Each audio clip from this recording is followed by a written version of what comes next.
Amigos, boa noite. Que bom estarmos juntos mais uma vez.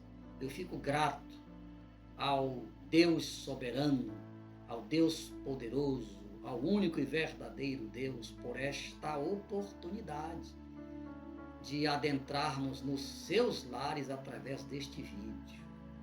Já quero agradecer a audiência de todos vocês.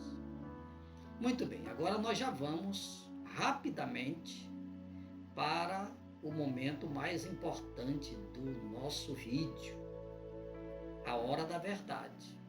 E a verdade de hoje, amigo, está aqui, escrita na Bíblia. Localize aí em sua Bíblia o livro de Lucas, Evangelho de Jesus Cristo, conforme escreveu São Lucas.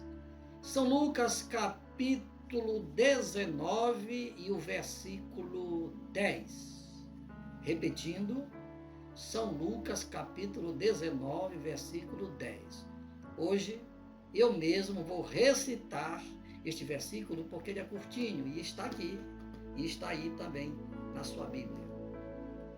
Foi assim está escrito, disse Jesus, porque o Filho do Homem veio buscar e salvar o que se havia perdido.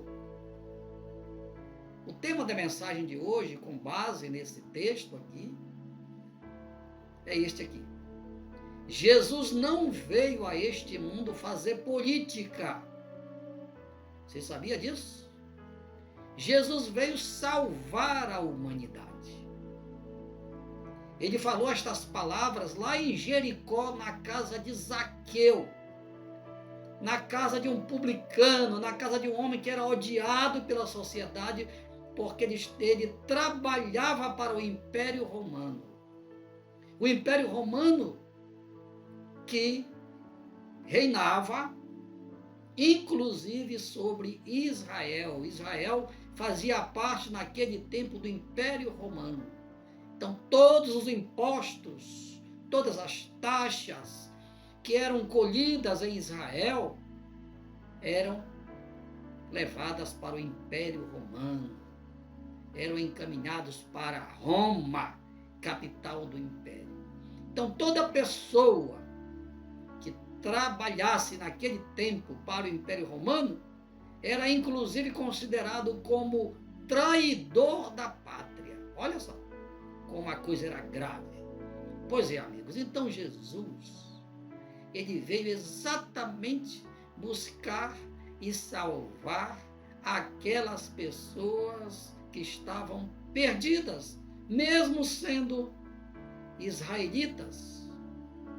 Mas, se não fizesse parte daquelas seitas, vou citar aqui apenas algumas delas, a seita dos fariseus, dos saduceus, dos zelotes, dos herodianos, são as mais importantes. Haviam outras, tá? Muito bem. Então, Jesus, ele, como todos nós sabemos, está lá no Evangelho de João, que o Verbo, aquele que no princípio era o Verbo, aquele que estava presente quando o próprio Deus falou, e está registrado lá no livro de Gênesis, no princípio criou Deus os céus e a terra. Lá estava o Verbo. E aí João escreveu, no princípio era o Verbo era Deus, o Verbo estava com Deus, e todas as coisas foram feitas por ele, e sem ele, nada do que foi feito se fez. E aí, neste mesmo capítulo, está escrito, e o Verbo, quer dizer, aquele Verbo que criou o universo, se fez carne. Olha só, ele se fez carne, é um mistério. A ciência não tem como explicar, é a fé. Este é o maior fundamento da fé cristã, é você crer. Não apenas acreditar, mas você crê. Há uma diferença entre crer e acreditar. Por exemplo, eu creio que Pedro Álvares Cabral, pelo menos historicamente, descobriu o Brasil, que Cristóvão Colombo descobriu a América. A gente sabe isso, né? Quando a gente estudava a história do Brasil, a história a história universal e assim por diante. Então a gente acredita nos historiadores. Agora, crer neles não. Eu creio somente em Deus. Por quê? Porque Deus é Deus e nós, quando cremos, nós obedecemos. Crer implica em obedecer. Então Jesus, ele veio, e eu creio que ele veio, se fez carne usando o ventre da nossa irmã Maria, como todos nós sabemos, conforme a narrativa de Lucas e também a narrativa de Mateus. Muito bem. Então, Jesus veio com um propósito. E os judeus não entenderam o propósito da sua vinda. Eles pensavam que pelo fato de Israel estar dominado pelo Império Romano, estou aqui me referindo ao Estado de Israel, fazia parte agora do Império Romano, foi anexado ao Império Romano, foi dominado. Então, eles aguardavam um Messias libertador, mas um libertador político. Eles pensavam que Jesus veio ao mundo para comandar uma rebelião contra o imperador de Roma, contra o Império Romano. Era essa a ideia deles. Por isso que quando Jesus começou a ensinar, começou a curar os doentes, começou a operar prodígios e maravilhas, os judeus falaram, é esse o homem. É esse homem que opera prodígios e maravilhas, é esse homem que vai nos libertar do Império Romano, do poder de Roma. Pois é, amigos, mas eles se enganaram. Eles se enganaram porque Jesus não veio para resolver problemas circunstanciais da humanidade, que naquele caso era o problema político. É igual hoje. Jesus continua conosco, porque ele prometeu, eis que estou convosco todos os dias até a consumação dos séculos. Mas Jesus não veio para resolver os problemas políticos que nós estamos enfrentando hoje, no Brasil e no mundo.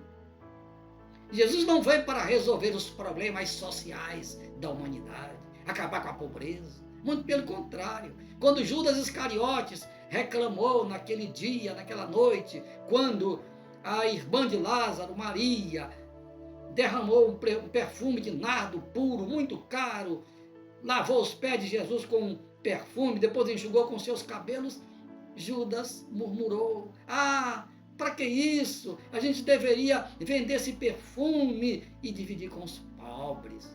Só hipocrisia. Na verdade, Judas era ladrão. Jesus sabia que ele era ladrão, não mandou ele embora, por quê? Porque Jesus veio buscar e salvar aquele que se havia perdido. Jesus sabia que ele estava perdido, mas ele estava lá entre os 12. E Jesus nunca mandou Judas embora. Por quê? Porque ele veio buscar e salvar aquele que estava perdido. Ele veio para resolver problemas espirituais. E ele disse, olha, eu não vim para acabar com os pobres, não. Porque os pobres sempre tereis convosco. Mas a mim, nem sempre vocês terão. Quer dizer, já estava falando, olha, eu vou morrer. Só que ele falava por metáforas e eles não entendiam. Pois é. Então Jesus, amigo, ele entrou triunfante em Jerusalém, montado em um jumentinho. E quando ele ia entrando, o povo gritava, Hosana, Hosana ao rei de Israel. Eles já estavam proclamando ele rei. Essa palavra Hosana, ela era usada em louvor aos imperadores, quando voltavam das guerras vitoriosos, aí o povo gritava, Hosana, Hosana, Hosanas ao rei. Pois é, por que eles também gritaram para Jesus, Hosana, Hosana ao rei de Israel? Exatamente porque eles pensavam que Jesus veio a esta terra para cumprir uma missão política. E Jesus não veio para resolver problemas políticos. Jesus veio para morrer na cruz, para pagar o preço dos nossos pecados. E aqui eu abro um parêntese para dizer aos nossos milhares de ouvintes: não foram as autoridades judaicas, romanas e os religiosos de Israel que mataram Jesus. Jesus, amigo, ele quis morrer. Se ele quisesse, ele disse para Pilatos: eu rogaria ao Pai, ele me mandaria agora mais de 12 legiões de anjos para me livrar da tua mão. Ele quis morrer. Ele se doou. Lá no Getsemane ele fez aquela oração: Pai, se possível, passa de mim este cálice, mas contudo seja feita a tua vontade. Por quê? Ele veio lá do céu aqui para a terra para fazer a vontade do Pai. E a vontade do Pai qual era? É que ele morresse na cruz para perdoar os pecados da humanidade, os pecados dos homens e mulheres do mundo inteiro. Ele quis morrer. Tanto é verdade, Jesus não morreu simplesmente de uma falência geral dos seus músculos. Não. Jesus, quando chegou o momento, quando chegou a plenitude dos tempos, no calendário eterno de Deus, ele mesmo disse: Pai, em tuas mãos eu entrego o meu espírito. Quer dizer, ele quis morrer por minha causa, por sua causa, para nós termos o direito hoje de vida eterna. João 3,16, fechando a mensagem: porque Deus amou o mundo de tal maneira que deu, olha aí, que deu o seu Filho unigênito. Para quê? Para que todo aquele que nele crê não pereça, mas tenha vida eterna. Deu para entender, amigos? Entenderam a mensagem? Então Jesus veio não para resolver os problemas, os nossos problemas políticos, nossos problemas econômicos, financeiros, nada disso. Jesus veio, ele continua vivo, com o propósito de salvar todo aquele que crê. Por isso que existe este projeto, Ide e Pregai. Por quê? Porque momentos antes dele subir aos céus, ele disse: portanto, ide, pregai o evangelho a toda criatura. Aquele que crê será salvo. É para todos. Mas aquele que não crê, infelizmente, mas a gente tem que pregar o evangelho completo, será condenado, assim disse Jesus. E que Deus nos abençoe. Amém. Agora eu vou orar por aquelas pessoas que entenderam a mensagem e que querem agora aceitar a Jesus para morar no céu. Paizinho, a tua palavra foi pregada, os nossos amigos ouviram, e eu creio que eles entenderam, e eu oro agora por aqueles que estão te aceitando como Senhor e Salvador. Perdoa os seus pecados, registra os seus nomes no livro da vida, e que todos permaneçam firmes até o dia da tua vinda, assim seja. Amém. Agora, amigos, nós vamos orar por aquelas pessoas que estão precisando de uma bênção para desfrutarem ainda aqui nesta terra enquanto viverem. Por exemplo, a bênção da saúde, a própria bênção da prosperidade. Deus tem prosperidade sim para aquele que crê, mas para aquele que quer usar a prosperidade em prol do reino de Deus. Vamos orar? Pai, eu te apresento os nossos irmãos e amigos que estão agora orando comigo para receberem a bênção da cura, a bênção para a família, a bênção da prosperidade e quaisquer outras bênçãos. Em nome de Jesus, eu ordeno, porque Jesus disse que eu posso ordenar, receba do Senhor, receba do Espírito Santo agora um toque sobrenatural, e seja curado, seja livre, seja liberto. Que a sua família receba a bênção, que venha sobre você a bênção da prosperidade. Em nome do Pai, do Filho e do Espírito Santo. Amém. Amigos, estamos chegando ao final de mais um vídeo. Mas antes da gente se despedir, eu quero fazer um pedido especial para todos vocês. Vocês que ainda não se inscreveram, por gentileza, por favor, inscrevam-se. É muito importante para a continuidade do nosso trabalho. Não esqueça de curtir, de deixar o seu like, de compartilhar com seus amigos e também de dar aquela apertadinha no sininho. E para aquelas pessoas que já se inscreveram, o meu muito obrigado. Tenho certeza que Deus vai recompensá-los poderosamente por esse gesto de amor a Deus. Amigos, final de mais um trabalho. Obrigado, porque vocês ainda estão conosco até este momento. Estaremos juntos em nosso próximo vídeo, se Deus quiser. Ao Rei dos Reis e Senhor dos Senhores, a Ele seja a honra, a glória e o louvor pelos séculos dos séculos. Amém, amém e amém. Boa noite!